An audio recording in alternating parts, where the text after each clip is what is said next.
नमस्कार, time TV महाराष्ट्रामध्ये मी ललित आपलं स्वागत करतो. पाहूयात आजच्या काही ठळक घडामोडी. महायुती जागा वाटपाचा नवीन फॉर्म्युला. शिवसेना 159 तर बीजेपी 129 जागांवर संगमत होणार.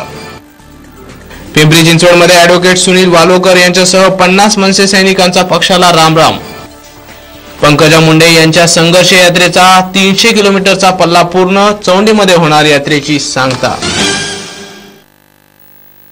आता वळूया सविस्तर वृत्ताकडे. शिवसेना भाजप युतीतला जागा वाटपाचा तिढा सुटण्याची चिन्ह दिसू लागलेत. युतीतला जागा वाटपाचा नवीन फॉर्म्युला तयार झाल्याची चर्चा आहे.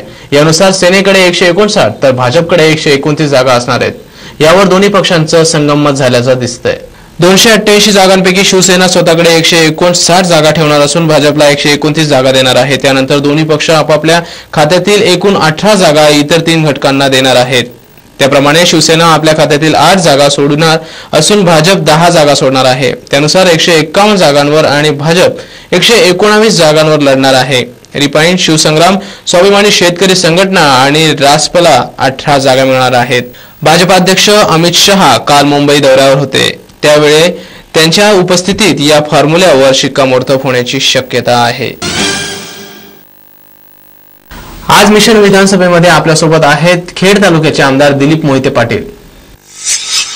राजकीय प्रवास 1985 सालापासून सुरू झाला आणि प्रत्यक्ष राजकारणातला सहभाग 1988 साली शिंपीपळगावचा सरपंच या नात्यानं प्रत्यक्षपणे माझ्या राजकीय जीवनाला सुरुवात झाली. खरं म्हणजे इतकी कामं मी केलीत, आता कुठल्या लहान आणि कुठल्या मोठ्या सांगायचा सुद्धा प्रश्न या निमित्तानं पडेल. परंतु या तालुक्यामध्ये सगळ्यात महत्त्वाचा जो विषय होता तो शैक्षणिक हा विषय होता. त्याचबरोबर मी इथं मुलींच्या करता महिला महाविद्यालय काढलं, लॉ कॉलेज काढलं, लिटल जॅम्स आज इंग्लिश मिडियम स्कूल काढलं, 2 ज्युनियर कॉलेज काढली. त्या सिंचनाच्या क्षेत्रामध्ये माझ्या कालखंडामध्ये भानास्करचं धरण राहिलेलं पूर्ण करून घेतलं, कळमुडीचं धरण पूर्ण केलं आणि त्याच्या माध्यमातून शेतीला मोठ्या प्रमाणात आज आपण पाण्याची व्यवस्था केलेली आहे. आणि त्याचबरोबर ह्या धरणाच्या माध्यमातून आम्ही चाकणकरता मोठी पिण्याच्या पाण्याची योजना केली. आता आळंदीकरता पण मंजूर करून घेतली, राजगुरुनगरकरता पण मंजूर करून घेतली आणि अनेक पिण्याच्या पाण्याच्या योजना केल्या. पिण्याच्या पाण्यामध्ये सुद्धा फार मोठा काम आपण या निमित्तानं उभं केलेलं आहे. हा तालुका टँकर मुक्त करण्यामध्ये आम्हाला यश आलेलं आहे. MIDC मध्ये जगातल्या अनेक नामवंत कंपन्या, मल्टीनॅशनल कंपन्या आल्यात, या देशातल्याही कंपन्या आल्यात. त्याच्यामध्ये त्या तरुणांना नोकऱ्या मिळाव्यात. सगळ्यांनाच नोकऱ्या आम्ही देऊ शकत नाही, पण प्रयत्न केले तर बऱ्याच लोकांना नोकऱ्या मिळू शकतात आणि त्याप्रमाणे त्याच्यामध्ये आम्ही यशस्वी सुद्धा झालो आहे. शेवटी आमच्याकडे जी इंडस्ट्री ती ऑटोमोबाईल इंडस्ट्री आहे आणि ऑटोमोबाईल इंडस्ट्रीमध्ये काम करणारे कुशल कामगार लागतात. त्यातलं सगळ्यात मोठं जे तीर्थक्षेत्र ते आळंदी आहे. आळंदीनंतर तर भीमाशंकर आहे. 12 ज्योतिर्लिंगापैकी एक ज्योतिर्लिंग भीमाशंकरला आहे. परंतु ते अभयारण्यामध्ये असल्यामुळं त्या ठिकाणी फारशा सुविधा आम्ही भक्तांच्या करता करू शकत नाही. त्याच्याकरता फॉरेस्टचे नियम शिथिल करावेत असा प्रयत्न आम्ही या निमित्तानं करतोय. तो जाणारा रस्ता असेल, आणखी काही पर्यायी रस्ते असतील, याच्या संदर्भामध्ये आम्ही निश्चितपणाने त्या ठिकाणी प्रयत्नशील आहोत. परंतु अभयारण्यातले जे नियम अत्यंत किचकट आणि कडक असतात, त्यामुळे तिथे मर्यादा आहेत. पण आळंदीकरता आज राज्य शासनानं कोट्यावधी रुपये, 250 ते 300 कोटी रुपये आम्हाला दिले आहेत आणि त्याचा संपूर्णपणे विकास आम्ही या निमित्तानं करतोय. की या खेड तालुक्यातील ही तीर्थक्षेत्र आज आम्ही जगाच्या पाठीवर पोचवू शकलो. आळंदीसारखं तीर्थक्षेत्र असेल, भीमाशंकर सारखं रिझ आहे, हे आंतरराष्ट्रीय दर्जाची तीर्थक्षेत्र भविष्यामध्ये आम्हाला करायची आणि निश्चितपणे आम्ही त्याच्यामध्ये यशस्वी होऊ. पक्षाध्यक्ष राज ठाकरे यांची शहरातील अनधिकृत बांधकामाविषयीची भूमिका आणि पक्षाच्या कार्यपद्धतीवर नाराजी व्यक्त करत पिंपरी चिंचवड येथे ॲडव्होकेट सुनील वालोकर यांच्यासहित पक्षाच्या 50 पदाधिकाऱ्यांनी मनसेला रामराम ठोकलाय. यानंतर ते भाजप किंवा शिवसेनेत जातील असं त्यांनी सांगितलंय. मनसेचे शहर मार्गदर्शक ॲडव्होकेट सुनील वालेकर, 4 विभाग प्रमुख, 4 उपविभाग प्रमुख यांच्यासह शाखा अध्यक्ष, उपशाखा अध्यक्ष, गटाध्यक्ष आणि सदस्य अशा एकूण 67 जणांनी पक्षाकडे राजीनामे पाठवलेत. राज ठाकरे यांच्या शहरातील अनधिकृत बांधकामाविषयीची भूमिका, स्थानिक नेत्यांकडून मिळणारी वागणूक आणि पक्षाच्या कार्यपद्धतीवर नाराजी व्यक्त करत त्यांनी राजीनामा दिलाय. यावेळी मनसेचे पुणे कामगार सेनेचे सदस्य श्याम काळभोर, विभाग अध्यक्ष जनार्दन खोपकर, सुरेंद्र कुलकर्णी, प्रशांत कडलक, महिला आघाडीच्या माधुरी गोंडाबे आदी उपस्थित होत्या. ॲडव्होकेट वालेकर म्हणाले की पक्षाच्या सुरुवातीपासून पक्षवाढीसाठी प्रयत्न केले, परंतु आमच्या हाती फक्त निराशा आली. शहरातील नागरिकांसाठी अनधिकृत बांधकामाच्या महत्त्वाच्या प्रश्नांवर राज ठाकरे यांनी नागरिकांच्या विरोधी भूमिका मांडली. त्यांच्या भूमिकेमुळे पक्षाबद्दल लोकांमध्ये नाराजी निर्माण झाली. तरी देखील आपण काम करत होतो, मात्र पक्षामध्ये कोणतीही विचारणा नाही, अडचणीला मदतीसाठी धावून येत नाही. स्थानिक शहराध्यक्ष पदाधिकारी निवडणुका आल्यावर फक्त पैसे उकळण्याचे काम केले जाते. राज ठाकरे यांच्यापर्यंत सामान्य कार्यकर्त्यांना पोहोचू दिलं जात नाही. पक्षाकडून मिळणाऱ्या या वागणुकीला कंटाळून आम्ही सर्वजण राजीनामे देत आहोत. 2 दिवसात कोणत्या पक्षात प्रवेश करायचा याचा निर्णय घेतला जाणार असून शिवसेना किंवा भाजप हे 2 पर्याय आपल्या समोर आहेत, असं वालेकर यावेळी म्हणाले. परभणी महानगरपालिकेत भोंगळ कारभार सुरू असल्याचा सूर नागरिकांमधून निघतोय. येथील प्रशासनाच्या नियोजन शून्य कारभारामुळे परभणीकरांना पाण्याच्या मोठ्या समस्येला सामोरं जावं लागतंय. परभणी महानगरपालिकेचा भोंगळ कारभार सुरू असतानाच शहराला पाणी पुरवठा 12 दिवस होत नाहीये. नागरिकांचा हाल सुरू आहेत. पाण्यासाठी भटकंती करावी लागते. पावसाळ्यात पाण्यासाठी नागरिक भटकंती करतायत. उन्हाळ्यात तर भयंकर स्थिती निर्माण होते असं नागरिकांचं म्हणणं आहे. आश्चर्याची बाब म्हणजे सध्या शहराला मोठा पाणीसाठा मिळाला असताना सुद्धा पालिकेच्या अनियोजनामुळे नागरिक मोठ्या समस्येला सामोरे जात आहेत. पंकजा मुंडे यांच्या संघर्ष यात्रेचा 3000 किलोमीटरचा प्रवास पूर्ण झाला आहे. चौंडीमध्ये त्यांच्या यात्रेचा समारोप होईल. भाजप आमदार आणि गोपीनाथ मुंडे यांच्या ज्येष्ठ कन्या पंकजा मुंडे पालवे यांच्या संघर्ष यात्रेचा समारोप गुरुवारी होणार आहे. पुण्यश्लोक अहिल्यादेवी होळकर यांच्या जन्मगावी चौंडी येथे या यात्रेचा समाप्त होणार आहे.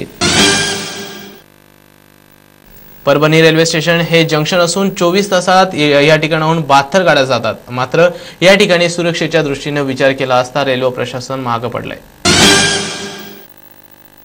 निवडणुकीच्या पार्श्वभूमीवर पुणे विद्यापीठ आणि शाळांनी काही पेपर्सच्या वेळापत्रकात बदल करण्यात आला आहे. 14, 15 आणि 16 या 3 दिवशी होणारे पेपर्स पुढे ढकलण्यात आले. आता माझी सटकली, आम्हाला राग येतोय असं म्हणत अजित पवार आणि राष्ट्रवादीच्या विधानसभा प्रचाराचा आज मुहूर्त गेला. ते कोल्हापुरात बोलत होते. आता आमची सटकली, आम्हाला राग येतोय असं म्हणत उपमुख्यमंत्री अजित पवार यांनी विरोधकांना फिल्मी दम भरलाय. कोल्हापुरात आज राष्ट्रवादी काँग्रेसच्या प्रचाराचा शुभारंभ झाला. यावेळी झालेल्या प्रचार सभेत अजित पवार बोलत होते. नव्यानं सत्तेत आलेल्या मोदी सरकारनं देशाचा भ्रम निराश केलाय अशी टीका त्यांनी मोदींवर केली. त्यामुळे आता लोकांना त्यांचा खरा काय चेहरा तो कळालाय. त्यामुळे जनता पुन्हा एकदा राष्ट्रवादी आणि काँग्रेसच्या आघाडीला सत्ता देईल असा विश्वास त्यांनी व्यक्त केला. कोल्हापुरात आणि खारघर टोलचा प्रश्न सध्या राजकीय बनला आहे. त्यामुळे आम्हाला सत्ता द्या, 100 दिवसात टोल बंद करतो असं सांगत अजित पवारांनी मतं वळवण्याचा प्रयत्न केला आहे. पाणी अडवा पाणी जिरवा हा मूलमंत्र अवलंबून उस्मानाबाद जिल्ह्यातील घाटपिंपरी हे गाव टँकर मुक्त झालंय. काल लागलेल्या पोटनिवडणुकीचा निकाल लक्षात घेतला पाहिजे. त्यामुळे ही निवडणूक वाटते तेवढी सोपी नाही. जर ही निवडणूक आपल्याला जिंकायची असेल तर महायुती टिकली पाहिजे असा सल्ला रिपाईंचे नेते रामदास आठवले यांनी दिलाय. लोकसभा निवडणुकीत मोदी लाटेवर स्वार होत भाजपची सत्ता स्थापन केली. मात्र आज पोटनिवडणुकीचे निकाल हाती आले असता गुजरात वगळता मोदी लाट ओसरली असल्याचं चित्र दिसून आलं. राज्यात विधानसभेचं बिगुल वाजले. तरीही महायुतीत मुख्यमंत्री पदावरून युतीत रस्सीखेच सुरू असताना दिसतंय. त्यामुळे जागा वाटपाचा प्रश्न रखडलाय. आजचा निकाल पाहून महायुतीचा घटक पक्ष रिपाईंनी भाजप आणि शिवसेनेला समजदारीचा सल्ला दिलाय. पोटनिवडणुकीचे निकाल बघता राज्यातील निवडणुका सोपी राहिलेल्या नाहीत. जर काँग्रेस आणि राष्ट्रवादीला धोबीपछाड द्यायचा असेल तर शिवसेना आणि भाजपने एकत्र लढलं पाहिजे असा सल्ला आठवले यांनी यावेळी दिला. आठवले यांनी आज शिवसेना प्रमुख उद्धव ठाकरे यांची भेट घेतली.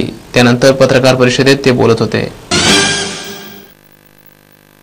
जालना जिल्ह्यातील अंबड तालुक्यातील डोमेगाव येथील बाळासाहेब किसन शेळके यांनी सामाजिक बांधिलकीच्या नात्याने संपूर्ण डोमेगावात स्वतःच्या खर्चातून 1.5 एकर जमिनीची विक्री करून 180 स्वच्छतागृह बांधून एक वेगळा आदर्श निर्माण केलाय. आपल्या गावात स्वच्छतागृह नसल्याने महिलांसह अबालवृद्धांची होणारी कुचंबणा ग्रामपंचायतीत शिपाई म्हणून कार्यरत असलेले शेळके यांच्या लक्षात आली। तसेच गावातील स्वच्छतेचा प्रश्न स्वच्छतागृह उभारल्याशिवाय सुटू शकणार नाही हेही लक्षात आलं। स्वच्छतागृह उभारण्यासाठी शेळके यांनी जनजागृती सुरू केली, परंतु त्यांना अपेक्षित प्रतिसाद मिळाला नाही। त्यामुळेच अखेर कुटुंबियांचा विरोध पत्करून 3 एकर जमिनीपैकी 1.5 एकर जमीन विक्री करून शेळके यांनी स्वच्छतागृह उभारणीचं काम सुरू केलं। सुरुवातीला अर्धा एकर विकून स्वच्छतागृह उभारणीचं काम केलंय, पण पैसे कमी पडल्याने आणखी त्यांनी 1 एकर पुन्हा विक्री केली आणि गावकऱ्यांना स्वच्छतागृह बांधून दिलं। याविषयी बोलताना बाळासाहेब शेळके म्हणाले, असे लोक पाचोडला दवाखान्यात रोज जाईल। आमच्या घरातला देखील एकही माणूस दवाखान्यात नाही की याचं कारण काय, कारण शोधलं आणि ही स्वच्छ आपल्या गावात सुद्धा आपल्या कुटुंबासाठी राबवलं, असं सगळं गावासाठी राबवलं पाहिजे। ते याचा विचार करून सर्व गावात पाय केली। परत ह्या गावासाठी महिलांची राखावी म्हणून मी 100 स्वच्छतागृह बांधले। बाळासाहेब शेळके यांनी 2010 साली ग्रामपंचायतीच्या 2 एकर जागेवर वनराईची 12,000 झाडे लावून स्वखर्चातून बोर घेतला व त्यास पाणी देऊन चांगल्या प्रकारे जगविलं। स्वतःच्या खिशास झळ सोसून ते सर्वतोपरी प्रयत्न करीत आहेत। स्वतःच्या खर्चातून वृक्षारोपण, संवर्धन आणि संपूर्ण गाव त्यांनी हागणदारी मुक्त केले आहे, परंतु सरकारकडून त्यांच्या प्रयत्नांना फारसे सहकार्य मिळाले नाही। आपल्या गावाचा विकास करण्याचे जे व्रत शेळके यांनी हाती घेतले ते आजपर्यंत चालू आहे, मात्र प्रशासनाने याची दखल घेतली नाही ना कौतुकी केले। संपूर्ण गावात वृक्षारोपण, वृक्ष संवर्धन आणि गावाला हागणदारी मुक्त करणारे बाळासाहेब शेळके यांच्या उल्लेखनीय कामाची दखल औरंगाबाद येथील राज्य समता सेवाभावी संस्थेने घेत शेळके यांना समाजरत्न पुरस्कार जाहीर केला। जाता जाता पुन्हा एक नजर टाकूयात आजच्या काही ठळक घडामोडींवर। महायुती जागा वाटपाचा नवीन फॉर्म्युला, शिवसेना 159 तर बीजेपी 129 जागांवर संगमत होणार। पिंपरी चिंचवडमध्ये ॲडव्होकेट सुनील वालोकर यांच्यासह 50 मनसे सैनिकांचा पक्षाला रामराम। पंकजा मुंडे यांच्या संघर्ष यात्रेचा 300 किलोमीटरचा पल्ला पूर्ण, चौंडीमध्ये होणार यात्रेची सांगता।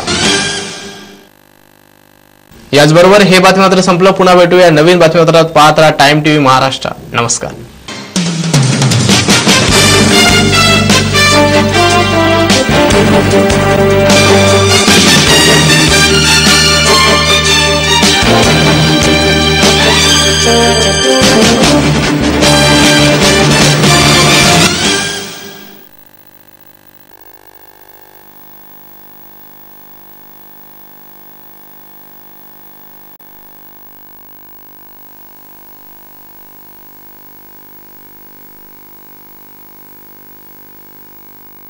ਪਸ਼ੂਆਂ ਦੇ ਥਣਾਂ 'ਚ ਗੰਢ ਤੇ ਬੱਤੀ ਹੋਣਾ, ਸੋਜ ਤੇ ਖੂਨ ਆਉਣਾ, ਇੱਕ ਥਣ ਦਾ ਘੱਟ ਹੋਣਾ। ਥਨੈਲਾ ਰੋਗ ਦੀ ਕਾਮਯਾਬ ਦਵਾਈ ਸੋਮ ਧਾਰਾ ਯੋਗ, ਡਾਕਟਰਾਂ ਦੀ ਤੇ ਮੇਰੀ ਪਹਿਲੀ ਪਸੰਦ।